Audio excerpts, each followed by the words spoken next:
గజం భూమి కేవలం 5,000తో 605 గజాల భూమిలో 630 స్క్వేర్ ఫీట్ సింప్లెక్స్ హౌస్ కేవలం 36 లక్షలు మాత్రమే. నమస్తే సార్. నమస్తే అండి. ఎప్పుడైతే ఈ బిగ్ బాస్కి సంబంధించి సీజన్ 7 ఉల్టా పుల్టా అనే టైటిల్తో వచ్చిందో, ప్రశాంత్ టైటిల్ విన్నర్ అయినప్పటి నుంచి కూడా ఉల్టా పుల్టానే కొనసాగుతుందేమో అన్నట్టుగా కనిపిస్తుంది. ఇది చూసిన తర్వాత చాలా మందిలో వచ్చే క్వశ్చన్ ఏంటంటే, ఇంకా సీజన్ ఉండదేమో, రాదేమో. ఇప్పటివరకు కంటెస్టెంట్స్ విషయానికి మనం చూస్తే 7 సీజన్లకు సంబంధించి ఎవరికి కూడా లైఫ్ పెద్దగా వచ్చినట్టు బయట కనిపించలేదు. కారణాలు ఏంటి అసలు? ఎవరికి కూడా పెద్ద పెద్ద ఆపర్చునిటీస్ వచ్చి బిగ్ బాస్ లైఫ్ ఇచ్చింది అనేది ఎక్కడ కనిపించలేదేమో అన్నట్టుగానే ఉంది. కారణాలు ఏంటి అంటారు? ఇది ఫ్యాక్ట్ ఉషా గారు మీరు చెప్పింది. ఎందుకంటే ఇప్పుడు ఈ బిగ్ బాస్ 7 సీజన్స్ కదండి. 15 మెంబర్సా 16 మెంబర్స్ 16 మెంబర్స్ ఎవ్రీ సీజన్ ఉన్నారు. 7 సీజన్స్ దగ్గర 140 మంది, 142 whatever it is. 140 members అప్రాక్సిమేట్లీలో మనం ఒక 2 or 3 నేమ్స్ తప్ప, ఎగ్జాక్ట్ గా అంటే 2 or 3 నేమ్స్ తప్ప ఇంకా మిగతా 130 మంది ఏమయ్యారో వి డోంట్ ఈవెన్ నో. వాళ్ళని అప్పుడు చూసాము, ఆ తర్వాత మళ్ళీ మనం వాళ్ళని ఎప్పుడు చూడలేదు. ఓకే, ఒక 3-4 ఉన్నారు, వాళ్ళు హార్డ్ వర్కర్స్. అది కూడా వాళ్ళు కూడా సైడ్ క్యారెక్టర్స్ వరకు అట్లా వరకు వచ్చారు. అట్లీస్ట్ అదైనా ఉన్నారు వాళ్ళు. మిగతా వాళ్ళు hardly we have not seen anywhere. ఈ 2-3 కూడా ఫస్ట్ నుంచి వాళ్ళు టాలెంటెడే. ఓకే, కాబట్టి వాళ్ళు నిలదొక్కున్నారు. సో మీరు తీసిన టాపిక్ ఇవాళ చాలా కరెక్ట్. ఈ బిగ్ బాస్లో ఒక్కసారి వెళ్ళిన తర్వాత ఇంకా వాళ్ళ ఫీలింగ్ ఎట్లా ఉంది అంటే, బయటకు వచ్చిన తర్వాత ఫస్ట్ ఎగ్జిట్ అయిపోయినా లాస్ట్ ఎగ్జిట్ అయిపోయినా they are thinking they are like huge celebrities అన్న ఫీలింగ్లోకి వెళ్ళిపోతున్నారు. పాపం మన ప్రశాంత్ ఆ ఫీలింగ్లోకి వెళ్ళే జైల్లోకి వెళ్ళాడు. ఓకే, సో హ్యూజ్ సెలబ్రిటీ అయిపోయాను అనుకుంటారు వీళ్ళు. వాళ్ళు ఆఫ్టర్ కమింగ్, ఇప్పుడు మనం పాయింట్ బై పాయింట్ మాట్లాడుకుంటే, నూతన్ నాయుడు అనే వ్యక్తి ఉన్నాడు. రైట్, నూతన్ నాయుడు ఆయన సీజన్లో కామన్ మ్యాన్ లాగా ఎంటర్ అయ్యాడు. 2 సార్లు బయటకు వెళ్ళాడు, మళ్ళీ ఓటింగ్ మీద 2 సార్లు లోపలికి వచ్చాడు. అక్కడ మనందరికి చాలా మందికి స్క్రిప్టెడ్ అనిపించింది. అదేదో న్యాచురల్ గా అనిపించలేదు. రైట్, సో ఇట్లాంటివి వరుసగా మనం చూసుకుంటే చాలా ఎపిసోడ్స్ లో వీళ్ళు ఓన్లీ మైండ్ గేమ్, అంటే ఆ హడావిడిలో పడి, ఆ గేమ్ హడావిడిలో పడి వీళ్ళ ఒరిజినల్ క్యారెక్టర్లో కూడా కాదు అది. ఇప్పుడు బిగ్ బాస్ కాన్సెప్ట్ ఏంటి? ఒరిజినల్ క్యారెక్టర్ బయటకు తీస్తానికి. కానీ అసలు ఇది ఒరిజినల్ క్యారెక్టర్ కూడా కాదు. అక్కడికి వెళ్ళిన తర్వాత వీళ్ళు ఏదో మారిపోతున్నారు అనిపిస్తుంది.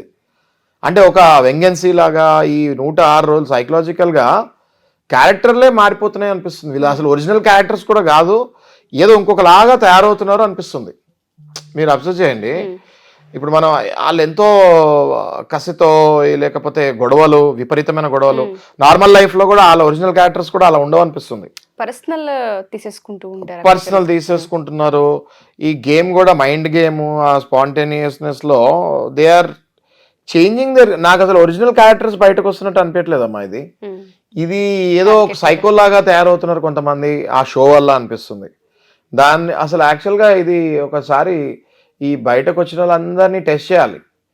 వీళ్ళు ఎట్లా కండిషన్ ఎలా ఉంది అన్నది కూడా, అది కూడా ఒకటి టెస్ట్ చేయాలి.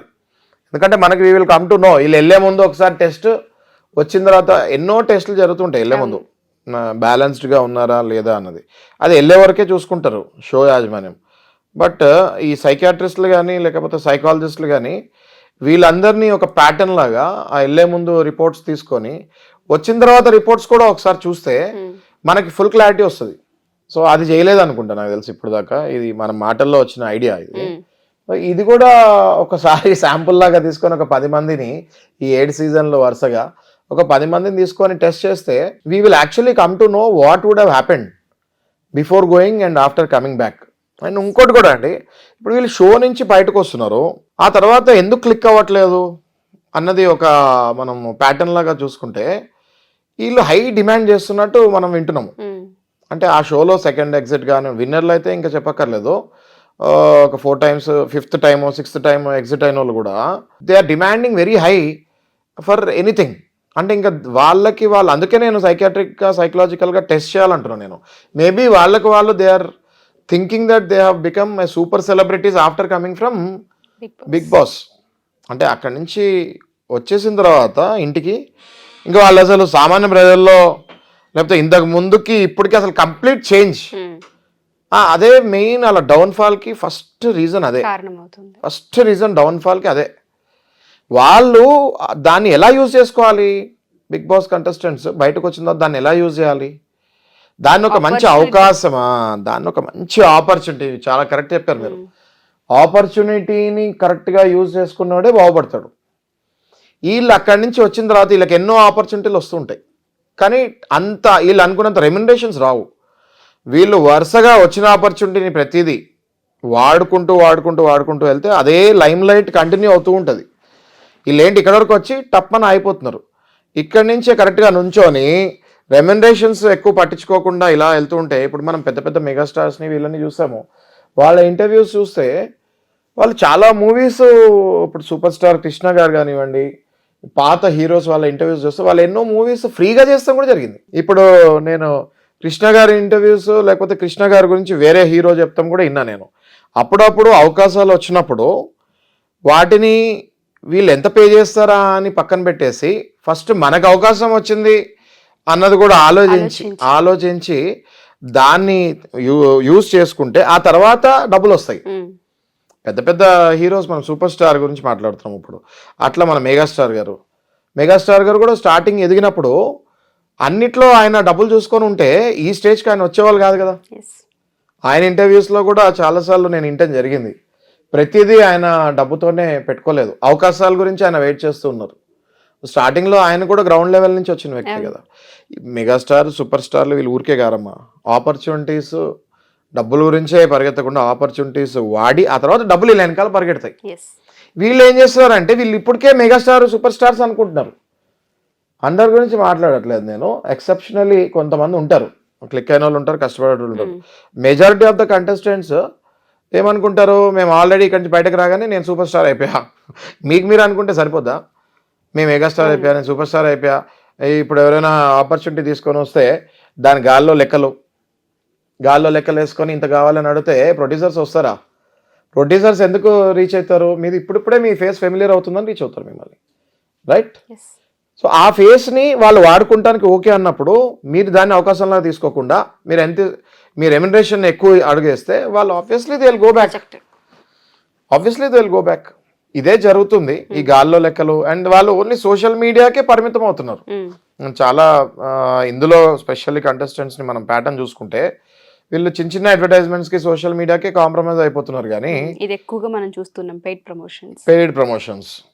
సో దీనికే పరిమితం అవుతున్నారు. కానీ ఈ షోలో ఎంత వెలుగుతున్నారో బయటకు కూడా వచ్చి అదే వెలుగుని కంటిన్యూ చేయలేకపోతున్నారు. ఓకే, సో ఇవాళ ఇది కూడా ఒక లెసన్ అందరికీ. మీరు ఏదో కొంచెం పేరు వచ్చింది, నేనే తోపు, నేను ఇంత ఛార్జ్ చేస్తాను అనుకుంటే అది నడవదు. ఇప్పుడు యాజ్ ఏ అడ్వకేట్ మేము కూడా అండి, ఒక స్టేజ్ వచ్చిన తర్వాత మేము ఇంతనే ఛార్జ్ చేస్తాము, మేము ఇంత అయితేనే మేము మీ కేసు టచ్ చేస్తాము అనుకుంటే మాకు కూడా కేసులు రావు, రైట్? సో ఇందులో కూడా ఏంటి అంటే అది ఆ షో వరకే మీరు గేమ్ ఆడాలి. ఆ గేమ్లో మీ ఒరిజినల్ క్యారెక్టర్ చూపించుకుంటూ మీ టాలెంట్ని ఎగ్జిబిట్ చేయాలి. మీరు ఎగ్జిబిట్ చేసిన టాలెంట్ని బయట డైరెక్టర్స్ ఇంప్రెస్ అవ్వాలి, బయట ప్రొడ్యూసర్స్ వీళ్ళకి ఇంత వర్త్ అని వాళ్ళని కూడా ఇంప్రెస్ చేసేటట్టు మీరు వెళ్ళాలి. అప్పుడే మీకు తగిన అవకాశాలు వస్తాయి. ఒకవేళ మీరు అనుకున్న రెమ్యునరేషన్ రాకపోయినా మీరు కంటిన్యూగా ఆపర్చునిటీస్ యూజ్ చేసుకుంటూ ముందుకు పోతూ ఉంటే టాలెంట్ బయటకు వస్తుంది, మీకు తిరిగి ఉండదు. ఉల్టా పుల్టాలాగా మీరు వెళ్తే ఆ ఉల్టా పుల్టానే అవుతారు. మీరు అన్నట్టుగానే అవకాశంగా తీసుకోగలిగితే సీజన్ని మాత్రం ఖచ్చితంగా ఆపర్చునిటీస్ ఉంటాయి. కరెక్ట్.